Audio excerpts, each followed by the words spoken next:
નમસ્તે, હું છું doctor Hiral Raval, Kodi safe life microbe driven wellness for ઓલની સ્થાપક. કોડી સેફ લાઈફના માધ્યમથી આ પ્લેટફોર્મ પર અમે એક નવો પોડકાસ્ટનો સિરીઝ લઈને આવ્યા છીએ અને આ પોડકાસ્ટમાં આપણે ફિમેલ હેલ્થ, બ્યુટી અને વેલનેસ વિષયો પર ચર્ચા કરીશું અને વિવિધ એપિસોડની અંદર વિવિધ સ્પેશિયલ આપણે ડોક્ટર્સ અને ઘણા બધા એવા એક્સપર્ટને લઈને આવી રહ્યા છીએ કે જે તમારી દરેક પ્રોબ્લેમ જે ફિમેલને આજુબાજુ જેટલી પણ પ્રોબ્લેમ છે એમના હેલ્થને લગતી, લાઇફસ્ટાઇલ ડિઝીઝને લગતી અથવા તો એમના જે હોર્મોનલ ઇમ્બેલેન્સ છે એમને લગતી સમસ્યાઓનું એક ડિટેલમાં ચર્ચા કરીશું, જેનાથી આપની જે લાઇફસ્ટાઇલ છે એ સુધારવા માટેની જાગૃતિ મળી રહેશે. તો આપ અમારા આ પોડકાસ્ટની સિરીઝને નિહાળો અને અમારી સાથે જોડાયેલા રહો. ફિમેલ હેલ્થ, બ્યુટી એન્ડ વેલનેસના પોડકાસ્ટ એપિસોડમાં આપ સૌનું સ્વાગત છે.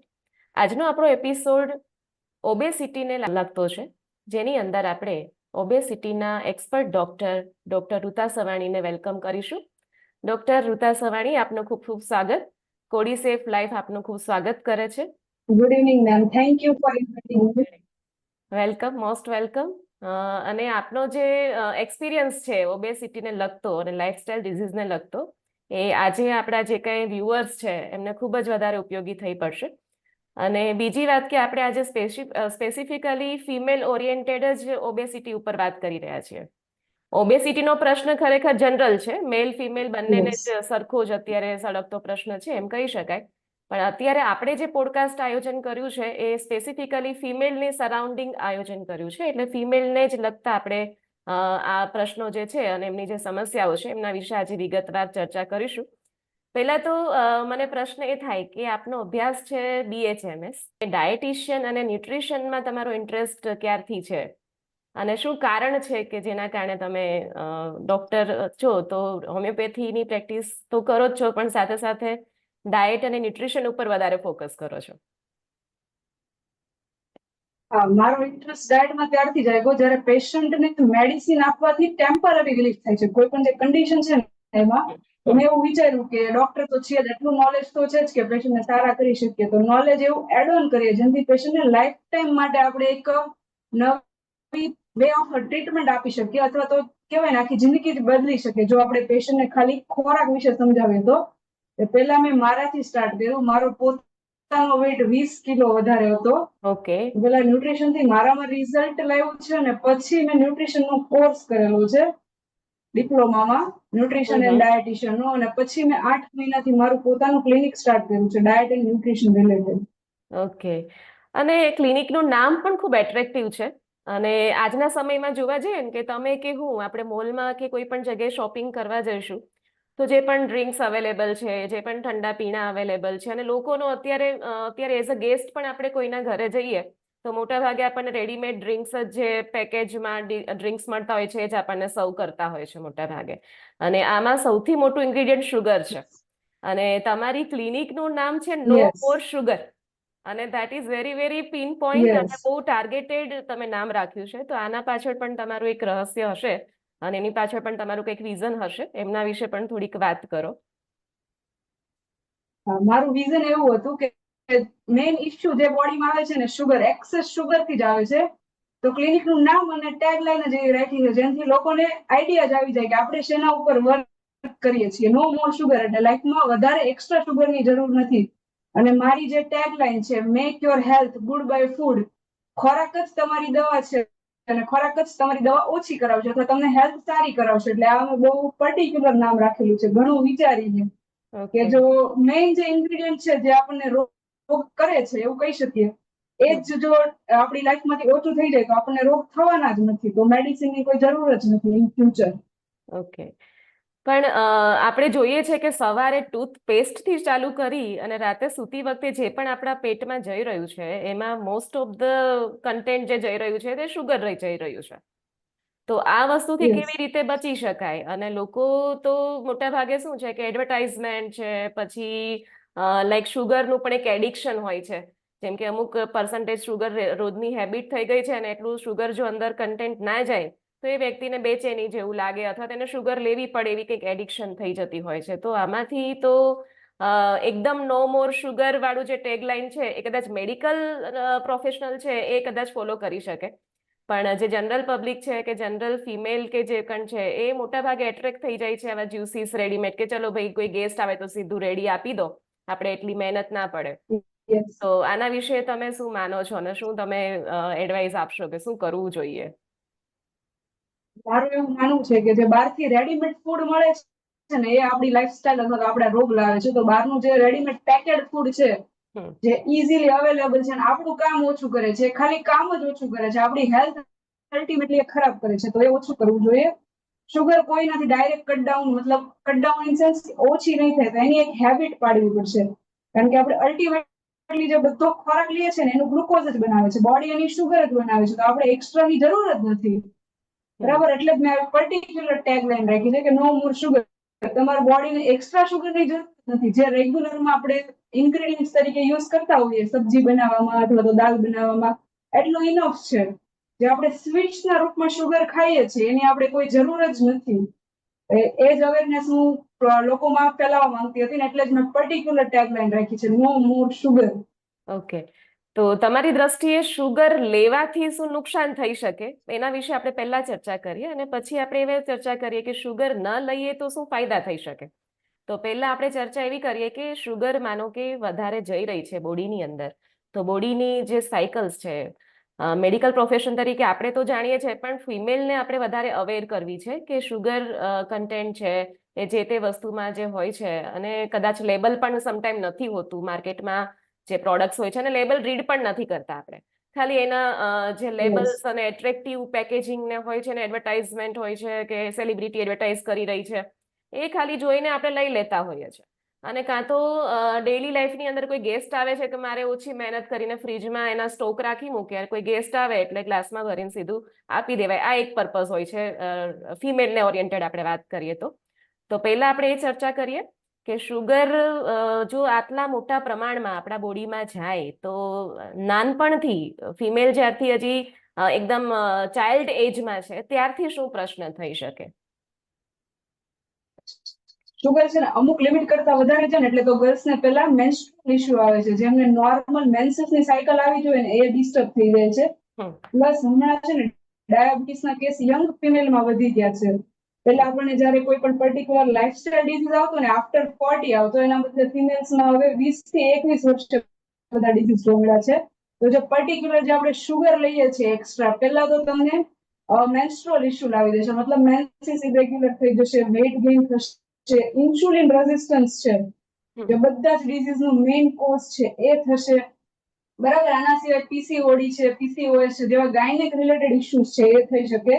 આના સિવાય જે કેન્સર જેવા હાનિકારક છે, જે મોસ્ટલી શુગરના લીધે વેઇટ ગેઇન થતું હોય છે, એના લીધે આ રોગ આવતા હોઈએ છે. બરાબર, એટલે અલ્ટિમેટલી આપણું શુગર જ કલ્પ્રિટ છે કોઈ પણ ડિઝીઝ માટે, તો શુગર ના લેવું જોઈએ એવી મારી બધાને જ એડવાઇસ છે. બરાબર, અને શુગર ના લેવાથી જે બેનિફિટ થાય છે ને, સૌથી પહેલો બેનિફિટ એ છે કે સ્કિન ગ્લો કરે છે. રાઈટ, જે આપણે એક્સેસ શુગર લઈએ છીએ ને એનાથી આપણે પિગમેન્ટેશન વધી જાય છે બોડીમાં. ઘણાની એલ્બો બ્લેક થઈ જાય છે, નેક શું કહેવાય, નેક ઉપર બ્લેક સ્પોટ બની જાય છે, વાટ્સ થવાના ચાન્સીસ વધી જાય છે. ઓકે, હા, એ વાટ્સ ને બધું બની જતું હોય છે. તો પહેલા તો શુગર કટ થશે ને એટલે બોડીમાંથી એક્સ્ટ્રા શુગર જશે ને એટલે બોડી શેપમાં આવશે, જે બધી ફિમેલની નીડ હોય છે. બોડી શેપમાં હોવી જોઈએ પ્લસ સ્કિન ગ્લો થવી જોઈએ વિધાઉટ એની મેકઅપ.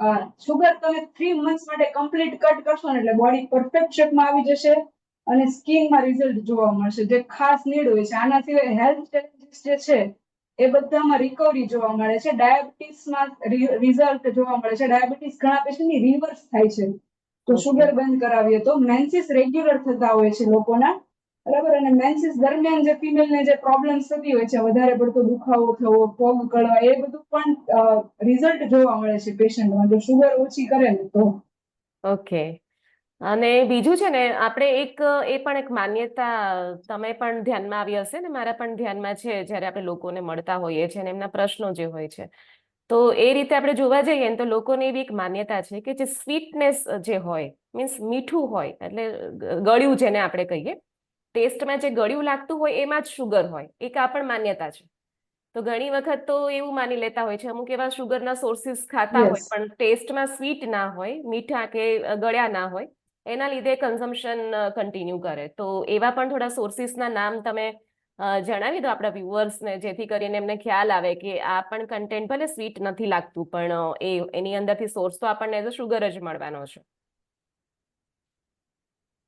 કોઈ પણ આપણે જે પેકેટ ફૂડ ખાઈએ છીએ, જે તળેલું હોય છે, રાઈટ, જેમાં હાઈ પ્રમાણમાં કાર્બોહાઈડ્રેટ્સ હોય છે, અલ્ટિમેટલી એનું ડાયજેશન શુગર ફોર્મમાં જ થવાનું છે, રાઈટ. એટલે જે કાર્બોહાઈડ્રેટ્સ રીચ ફૂડ હોય છે, જેમ મેઇન તો પોટેટો, હમ બટાટા, હમ ઓકે, જેની ચિપ્સ ની વેરાયટી માર્કેટમાં એટલી છે, ભલે આપણે ચિપ્સ નથી સોરી શુગર નથી લેતા, પણ જે ચિપ્સ લઈએ છે ને અલ્ટિમેટલી શુગર બનાવે છે બોડીમાં. ઓકે, આ ઘણા કાર્બોહાઈડ્રેટ છે. મેંદો લઈએ છીએ આપણે, બરાબર છે. હમ અમુક એવા ફ્રૂટ્સ છે, નેચરલ શુગર છે, પણ તો એ ઓકે. બધું લિમિટ કરવું જોઈએ. મોસ્ટલી પેકેટ ફૂડ અવોઇડ કરવું જોઈએ. શુગર અવોઇડ કરવા માંગે છો તો પેકેટ બંધ કરી દો. બહારના જે બનાવવું છે ઘરે બનાવો, કારણ કે એમાં જે ટ્રાન્સફેટ હોય છે ને એક તો નુકસાન કરે છે, અને પ્લસ ચિપ્સ કેવા વસ્તુમાંથી બની છે બધું આપણને કોઈ આઈડિયા હોતો નથી. Very true. અને સૌથી મોટું આપણે ફોકસ વિચારીએ ને કે શુગર કન્ઝમ્પશન વધારે હોય તો બીજી બધી બોડીલી ઇફેક્ટ તો થાય છે, પણ સૌથી પહેલા ચિહ્ન જે દેખાય એ ઓબેસિટીના ચિહ્નો હોય છે.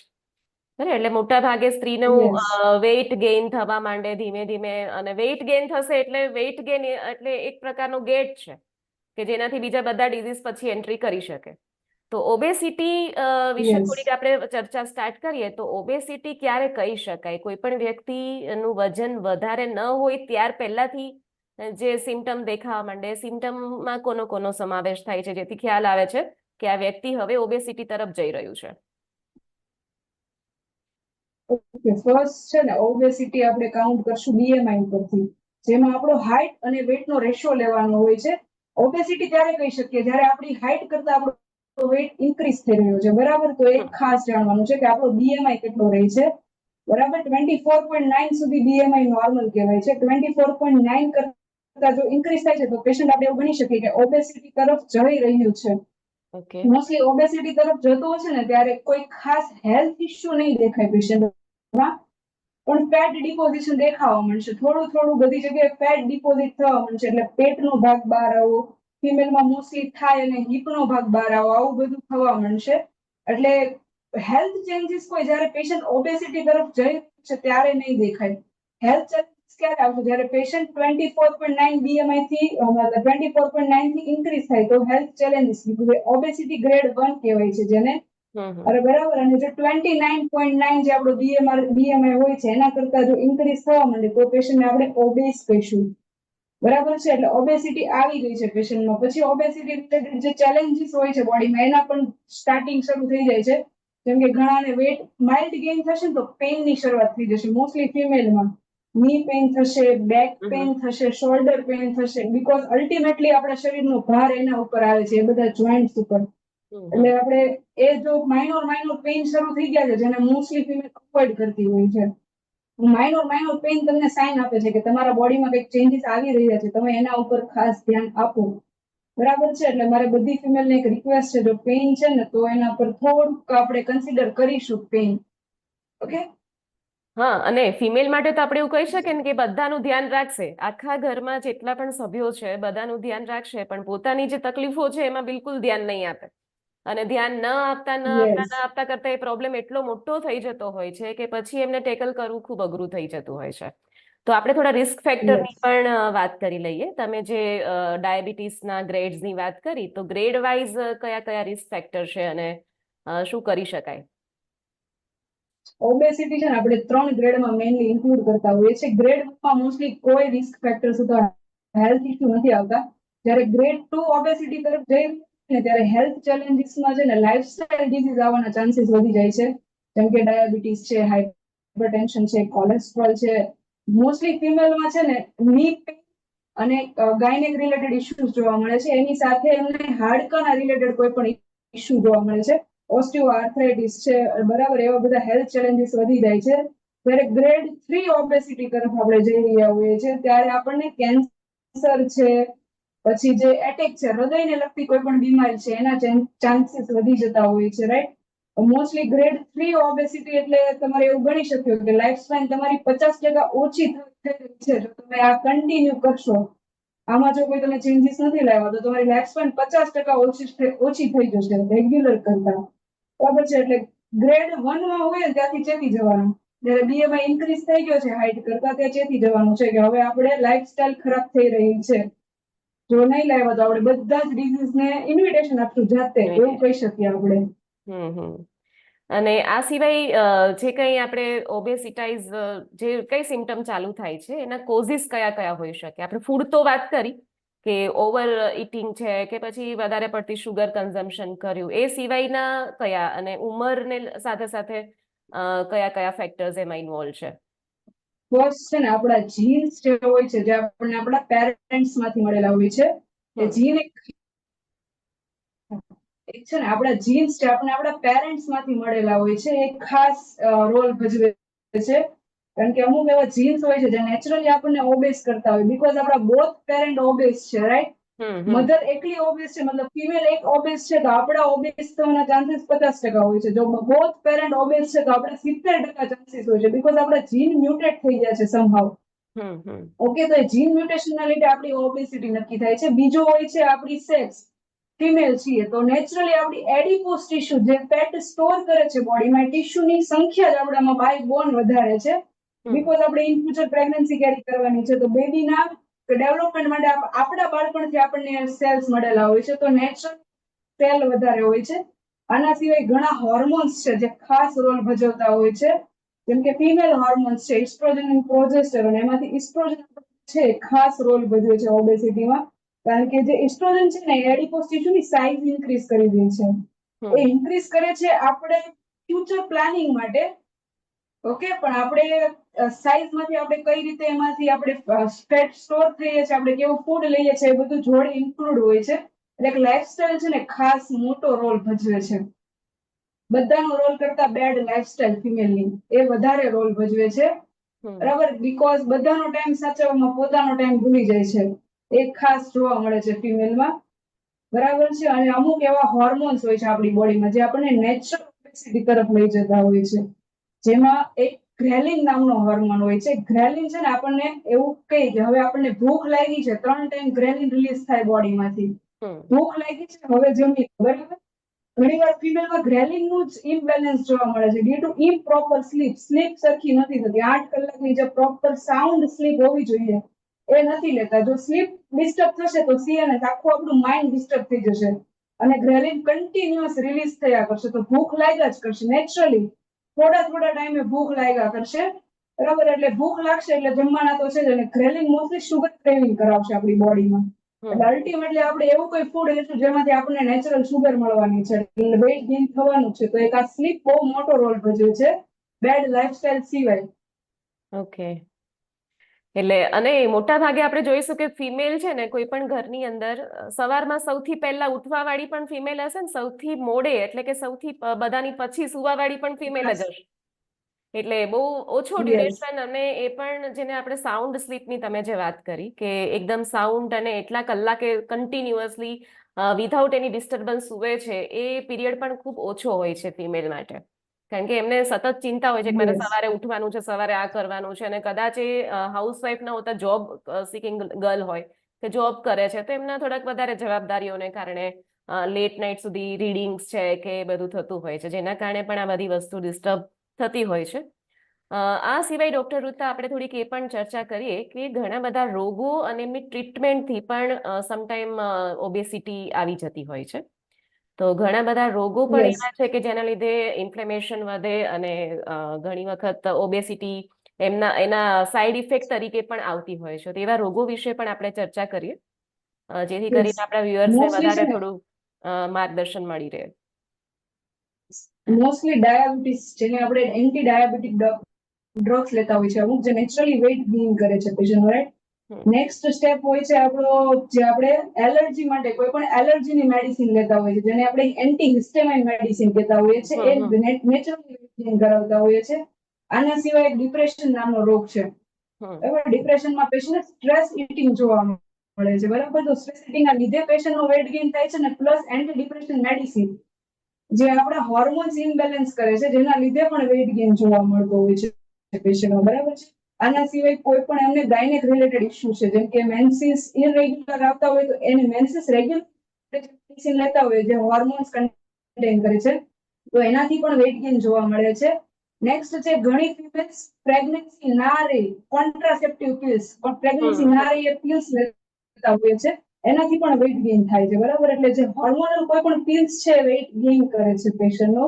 આના સિવાય કોઈ પણ સ્ટ્રેસ રિલેટેડ ઇશ્યુ છે બોડીમાં તો પણ વેઇટ ગેઇન થશે. અને કોઈ પણ આપણે જો ફ્રેક્ચર થયેલું છે એવી કોઈ પણ મેડિસિન મતલબ કેલ્શિયમ વધારે લઈએ છીએ, બેડ રેસ્ટ ઉપર જતા રહીએ છીએ, અથવા કોઈ પણ ટ્રોમા થાય છે બોડીમાં, તો એનો રેસ્ટ અને એની જે મેડિસિન છે ને એ પણ નેચરલ વેઇટ ગેઇન કરાવતું હોઈએ છે.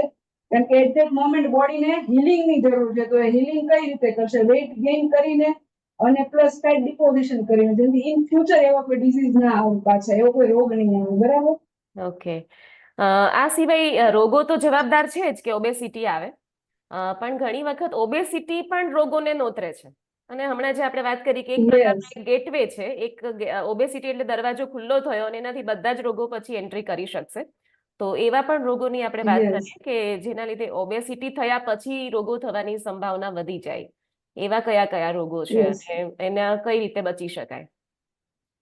મોસ્ટલી છે ને ફિમેલ્સમાં આપણે જોવા મળશે પીસીઓએસ અને પીસીઓડી, મેન્સ્ટ્રુઅલ સાયકલ ઇરેગ્યુલર થઈ જવું, ખાસ ઓબેસિટીના લીધે હોય છે. આના સિવાય થાઇરોઇડ રિલેટેડ ઇશ્યુઝ જોવા મળતા હોય છે મોસ્ટલી યંગ ફિમેલ્સમાં. અને આના સિવાય જે બધા લાઇફસ્ટાઇલ ડિઝીઝ મેં તમને કીધા છે, ડાયાબિટીસ, હાઇપરટેન્શન, કોલેસ્ટ્રોલ, એટેક, આ બધા ચાન્સીસ વધી જતા હોય છે. નેચરલી છે ને હમણાં પીસીઓએસ અને થાઇરોઇડ ફિમેલમાં વધારે જોવા મળે છે compare to male due to obesity.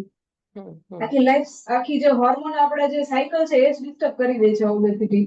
Natural જે હોર્મોન રિલીઝ થવા જોઈએ બોડીમાં એ જ રિલીઝ નથી થતા, એટલે ફિમેલમાં ખાસ આ બે ઇશ્યુ જોવા મળે છે, બરાબર. જેના લીધે પ્રેગ્નન્સી કન્ઝપ્શનમાં બહુ પ્રોબ્લેમ થતી હોય છે. પ્રેગ્નન્સી ઓબેસિટી છે પછી પ્રેગ્નન્સી નથી રહેતી.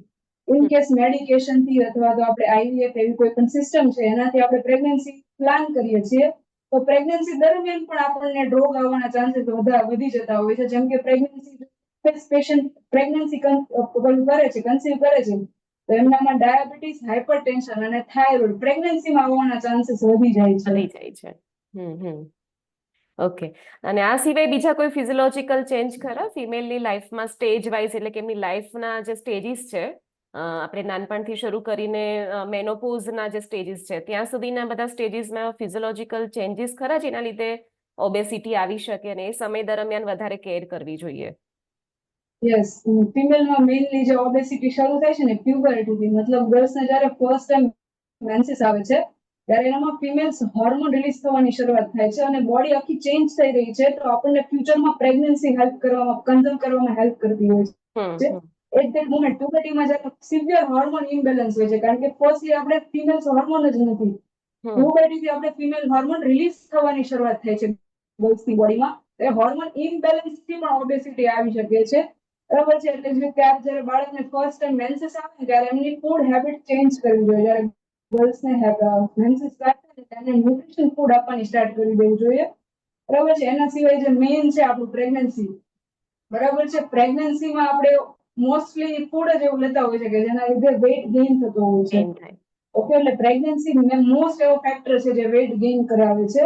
બીકોઝ છે ને આપણા જે વડીલો છે એ આપણને ફૂડ આપે છે જે કન્ટિન્યુઅસ વેઇટ ગેઇન કરાવે છે, જે અમુક લિમિટ વધારે થઈ જાય તો પછી આપણને ફ્યુચરમાં પ્રોબ્લેમ્સ આવે છે. એવું કહેવાય કે 9 મહિનામાં 10 થી 11 કિલો જ વજન વધવું જોઈએ, એટલું ઇનફ છે એક હેલ્ધી બેબી ડિલિવર કરવા માટે. પણ જે આપણી લાઈફસ્ટાઈલ છે, જે આપણે આપણા વડીલોમાંથી મળેલી છે, એક્સ્ટ્રા જે ઘી વાળી આઈટમ્સ લઈએ છીએ, એક્સ્ટ્રા ગોળ, એક્સ્ટ્રા શુગર વાળી જે આપણને ફૂડ ખવડાવે છે, એ પણ આપણે ઓબેસ કરી શકે છે.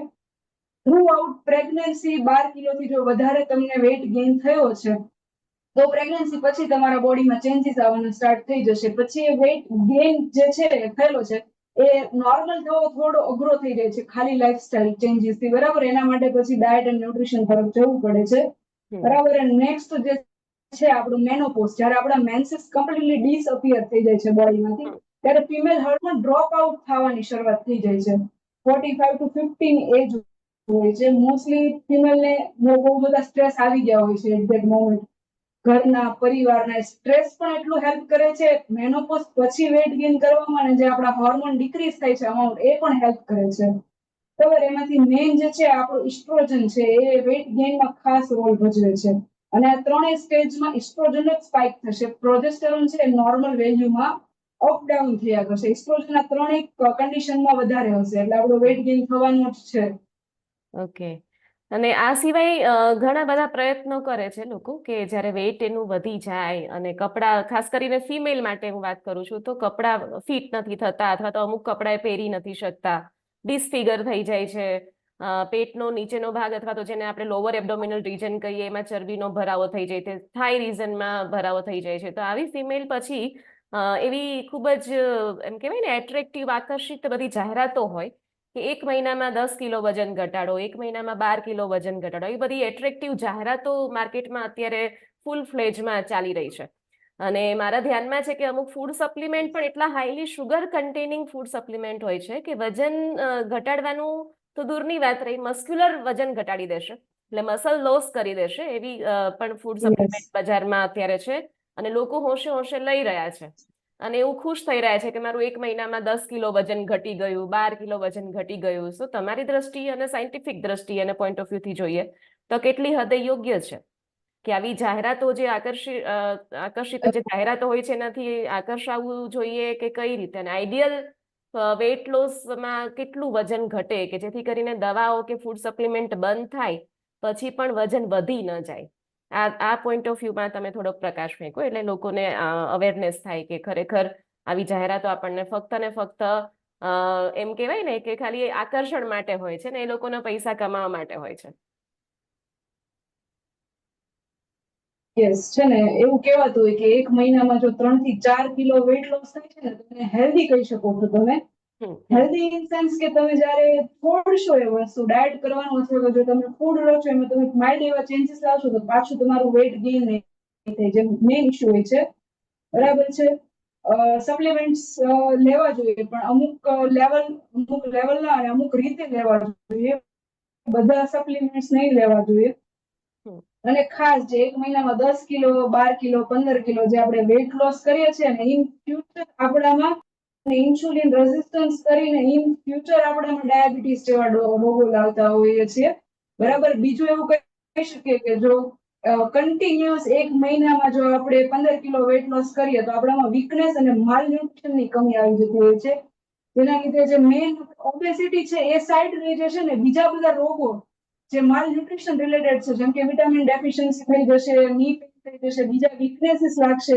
ઘણી વાર છે ને પેશન્ટનું માઇન્ડ ઇફેક્ટ થઈ જતું હોય છે એટલે મેન્ટલ અવેરનેસ ઓછી થઈ જાય. ખાસ કરીને ફિમેલ્સમાં કોઈ પણ કામ કરે છે તો એનામાં ફોકસ નહીં કરી શકે. મોસ્ટલી ફિમેલને એવી હેબિટ હોય છે કે ખાલી 2-3 કામ કરવાના, મલ્ટીટાસ્કિંગ. તો એનું ફોકસ, મલ્ટીટાસ્કિંગ, તો એનું ફોકસ ઓછું થઈ જશે કોઈ પણ કામ રિલેટેડ.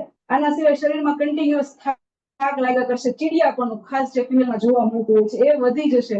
એટલે 1 મહિનામાં મોસ્ટલી 3 થી 4 કિલો જો વેઇટ લોસ થાય છે તો એ તમારું નેચરલ છે, હેલ્ધી કહી શકો છો. એનાથી જો વધારે થાય છે તો તમે કંઈક રોંગ કરી રહ્યા છો તમારી બોડી જોડે અને બોડી સાઇન આપે છે તો સમજી જવું જોઈએ. ઓકે.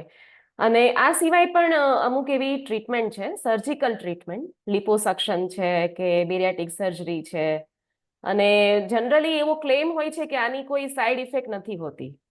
બરાબર. ખાસ કરીને બેરિયાટિક સર્જરી છે કે સ્ટમકની સ્લીવ કટ કરે છે, આ બધા જે સર્જરીઝ છે એમાં જવું જોઈએ કે ના જવું જોઈએ તમારી દ્રષ્ટિએ? જો તમારું વેટ અમુક લિમિટ કરતા વધારે છે તમારા હાઇટ અકોર્ડિંગ, જેને આપણે બીએમઆઈ કીધું, બીએમઆઈ અબોવ 45 છે તો તમે બેરિયાટિક સર્જરી સજેસ્ટ કરી શકો છો. પણ બેરિયાટિક સર્જરી પછી જે આપણું મેઇન લાઈફસ્ટાઈલ છે એ તો ચેન્જ કરવી જ પડશે. એટલે અલ્ટિમેટલી બેરિયાટિક સર્જરીમાં આપણા સ્ટમકનો અમુક પોર્શન્સ કટ આઉટ કરે છે જેનાથી આપણી ભૂખ ઓછી થઈ જાય છે. બરાબર. જેની પોતાની પણ અમુક સાઈડ ઇફેક્ટ્સ હોય છે, જેમ કે સ્ટમકનો અમુક પોર્શન કટ થઈ ગયો તો માલ નરિશમેન્ટ થવાના ચાન્સીસ વધી જાય છે જો તમે પ્રોપર ફૂડ નથી લેતા. બરાબર છે. અને અલ્ટિમેટલી કોઈ પણ તમે લાઈફસ્ટાઈલ ચેન્જીસની પ્રોસિજરમાં જાઓ છો, સર્જરીમાં જાઓ છો તો તમારે ડાયટિશિયન જે તરીકે જે ડાયટ આપતા હોઈએ છીએ એના ઉપર તો ખાસ ફોકસ કરવું જ પડે છે. કારણ કે અલ્ટિમેટલી બેરિયાટિક સર્જરી પછી પણ વેઇટ ગેઇન વાળા જોવા મળે છે. સ્ટમકનો પોર્શન ઓછો થઈ ગયો છે પણ એ જે પોર્શન ઓછો કર્યો છે ને એમાં આપણે થોડી વારે ખાતા રહીએ. બરાબર. જેમ કે એક હારે ભૂખ નથી લાગતી તો દિવસમાં 3 વાર ખાતા હોય એના બદલે 6 વાર ખાવા માંડો, એનો કોઈ રોલ નથી.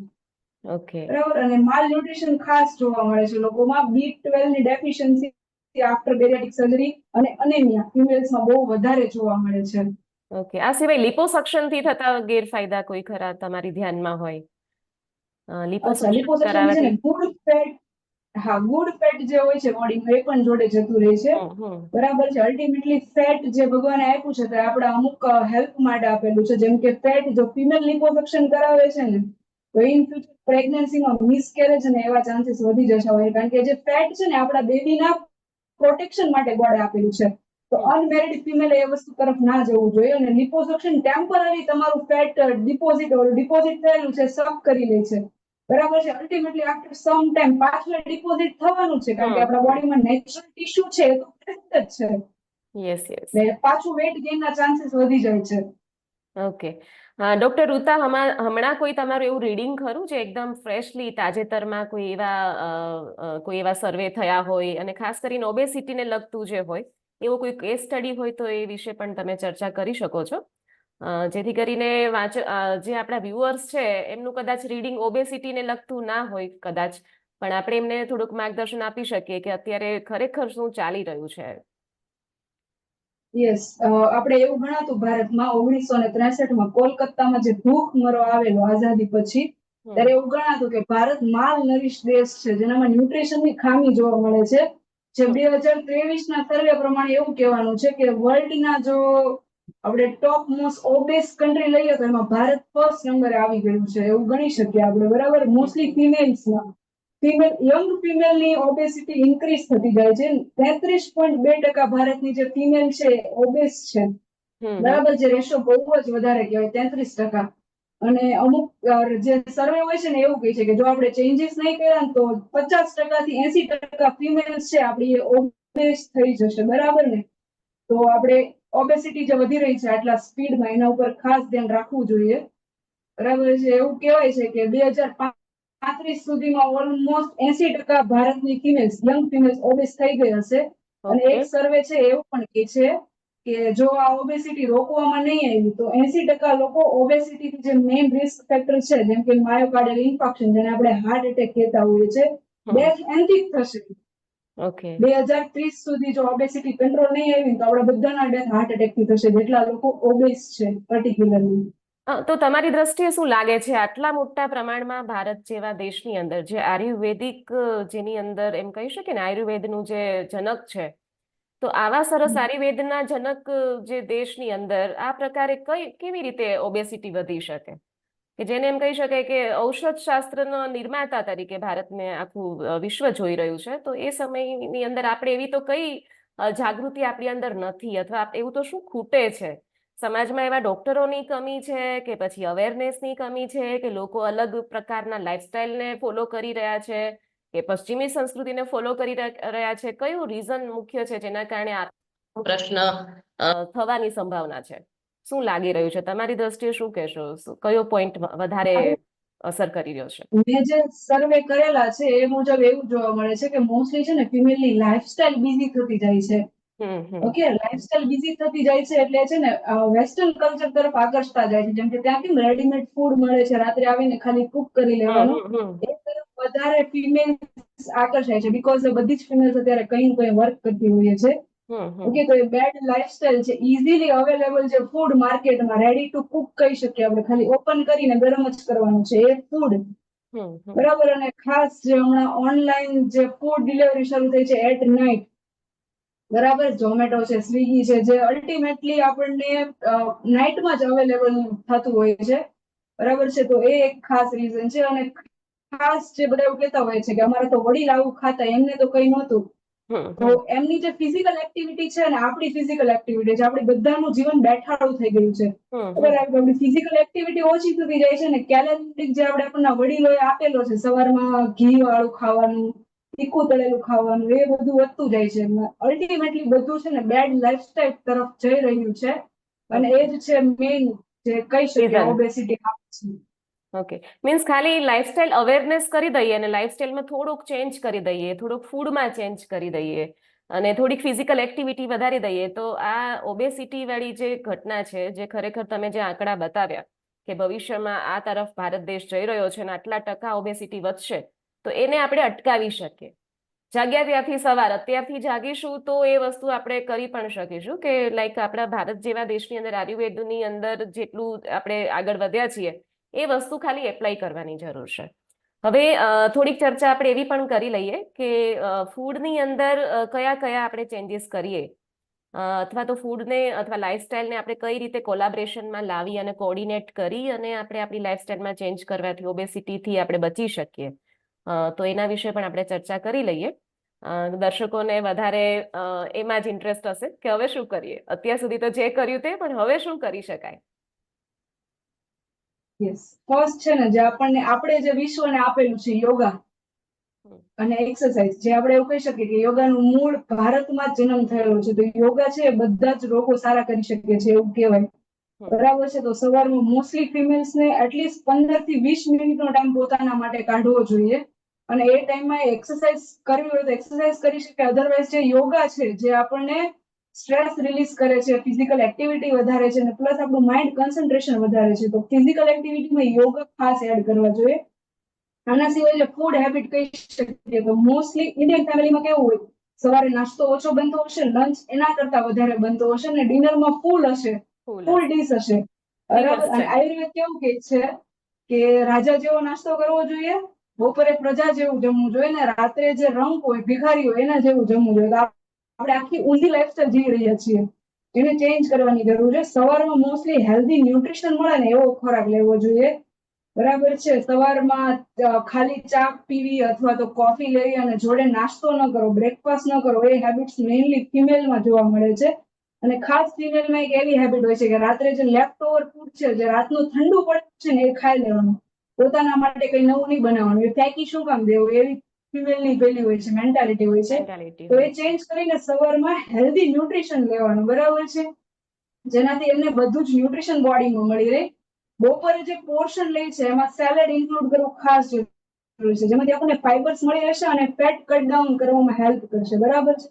તો એવા એક સર્વે એવું કહે છે કે રોજનું 50% જેટલો આપણે ખોરાક લઈએ છીએ ને એનો 50% સેલેડ ખાવો જોઈએ, જે આપણે નથી ખાતા હોતા મોસ્ટલી. તો રોજના બપોરના અને રાતના જે આપણે મીલ કરતા હોય એમાં સેલેડનું પોર્શન રાખવું જોઈએ. પ્રોટીન્સ, જે પ્રોટીન વાળી આઈટમ મળે છે, જેમાંથી પ્રોટીન મળી શકે છે, જેમ કે દાળ છે, કઠોળ છે, એવા બધા જે વસ્તુ છે એ આપણે એડ કરવું જોઈએ ફૂડમાં. અને કાર્બ્સ જે આપણે ઓનલી લઈએ છીએ, રોટલી દાળ ભાત, જેમાંથી ઓનલી કાર્બ્સ મળે છે, એ પોર્શન થોડો ઓછો કરવો જોઈએ જો તમારે હેલ્ધી લાઈફસ્ટાઈલ જીવવી છે અને કોઈ રોગ નથી જોતા બોડીમાં તો. ઓકે ઓકે ડોક્ટર ઋતા, હવે તમારો જે નો મોર શુગર વાળો જે કોન્સેપ્ટ છે એ ખૂબ વધારે લોકો સુધી પહોંચી શકે અને એના માટે લોકોને તમારું કન્સલ્ટેશન જોઈતું હોય તો તમને કઈ જગ્યાએ મળી શકે? આપનું એડ્રેસ જણાવો, જેથી કરીને વ્યુઅરને ખબર પડે કે ડોક્ટર ઋતા જે નો મોર શુગરના મિશન સાથે આગળ વધી રહ્યા છે, એમને આપણે અહીંયા મળીએ તો કન્સલ્ટેશન થઈ શકે. મારું ક્લિનિક મોટા વરાછા સુરતમાં આવેલું છે. પર્ટિક્યુલરલી હું 10 થી 2 સવારે ત્યાં મળું છું. એડ્રેસ છે 401 પ્લેટિનમ પ્લાઝા, સુદામા ચોક. ત્યાં હું સવારે 10 થી 2 મળું છું અને ઓનલાઈન કન્સલ્ટેશન પણ કરું છું, ઝૂમ ઉપર, વોટ્સઅપ ઉપર, જે પેશન્ટને નીડ હોય છે એમના માટે. એટલે બોથ ઓપ્શન્સ અવેલેબલ છે પેશન્ટ માટે. ઓકે, ખૂબ સરસ. અને ડોક્ટર ઋતા, આપનું જે નો મોર શુગરનું જે મિશન છે એ વધુ ને વધુ લોકો સુધી પહોંચી શકે અને લોકો કોઓર્ડિનેશન સાથે પોતાની લાઈફ જીવી શકે, પોતાના આંતરિક અંગોના પોતાના જે હિલિંગની પ્રોસેસ છે અંદર છે શરીરની અંદર, પોતાની ક્ષમતા, એ ક્ષમતાઓ સાથે વધુ ને વધુ સારી રીતે જીવી શકે. એના માટે તમારા કન્સલ્ટેશન અને તમારું જે આ ગાઈડન્સ છે, અત્યારે તમે જે ગાઈડન્સ આપ્યું છે, એ ખૂબ વધારે ઉપયોગી થઈ પડશે. આ સિવાય એન્ડમાં તમે શું કહેવા માંગો છો, જે ખરેખર ઓબેસિટીથી પીડાઈ રહ્યા છે અથવા તો જેમને થોડા ઘણા લક્ષણો દેખાઈ રહ્યા છે આપણી વાતચીત પ્રમાણે, તો એમને તમે છેલ્લે શું કહેવા માંગશો, શું કરવું જોઈએ એમને? મોસ્ટલી છે ને લાઈફસ્ટાઈલ થોડી મોડિફિકેશન ચેન્જીસ કરશો તો બધું જ રેડી થઈ જશે. તમે પાછા બેક ટુ નોર્મલ જે કહેવાય થઈ શકશો. બરાબર ને? એના માટે એવું કહેવાય છે કે ડાયટ 75% રોલ ભજવતો હોય છે અને જે એક્સરસાઇઝ છે, જે આપણી લાઈફસ્ટાઈલ છે, 25% રોલ ભજવતી હોય છે.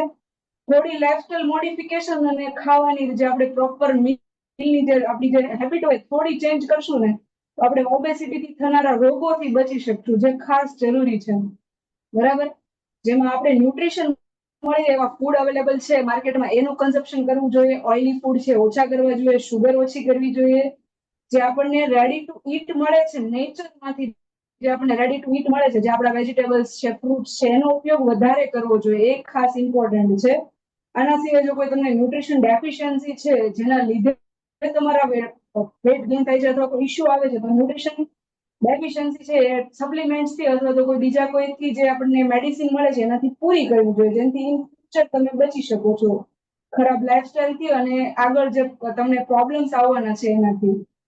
ઓકે, થેન્ક્સ લોટ ડોક્ટર ઋતા. તમારા જે પણ ગાઈડન્સ છે, અને ખાસ કરીને આમ જોવા જઈએ તો ભારતનો અત્યારે સળગતો પ્રશ્ન, સૌથી મોટો પ્રશ્ન યસ. અત્યારે એ જ છે કે કઈ રીતે આપણે આ સ્થૂળતાથી, મેદસ્વીતાથી, અને ખરેખર તો હમણાં જે આજકાલ હાર્ટ એટેકના પણ પ્રમાણ વધી રહ્યા છે, તો એમાં પણ લોકોને ચિંતા થાય, થોડું પણ 1-2 કિલો પણ વજન વધી જાય તો લોકોને ચિંતા થતી હોય છે કે કાશ મને આવું કંઈક ના થઈ જાય. તો થેન્ક્સ અ લોટ. આપની જે પણ અત્યારે સલાહો છે, તમારા જે અનુભવો છે, એ ખૂબ વધારે બધાને ઉપયોગી નીવડશે એવી આશા સાથે આપણે આ એપિસોડને પૂરો કરીએ છીએ, અને ફરીથી મળીશું. કોડી સેફ લાઈફના પ્લેટફોર્મ પર તમે હાજર રહ્યા, તમારો કિંમતી સમય આપીને, તેના માટે ધન્યવાદ. Thank you. Thank you. તમે પણ મને અહીંયા બોલવાનો ચાન્સ આપ્યો, જેથી હું મારું જે મિશન છે, જેનું મેં વિઝન લઈને ચાલી છું, નો મોર શુગર, એ મને પ્રમોટ કરવાનો મોકો આપ્યો અને મને બોલવાનો પણ ચાન્સ આપ્યો, જેથી વધારે લોકો અવેર થશે અને ભારત જે અત્યારે કહેવાય ને એપિડેમિક બની ગયું છે ઓબેસિટી, એનાથી પાછા આપણે બેક ટુ નોર્મલ થઈ શકે એવા બધાના હોપ છે. બરાબર છે. Thank you. Thanks a lot. Thank you.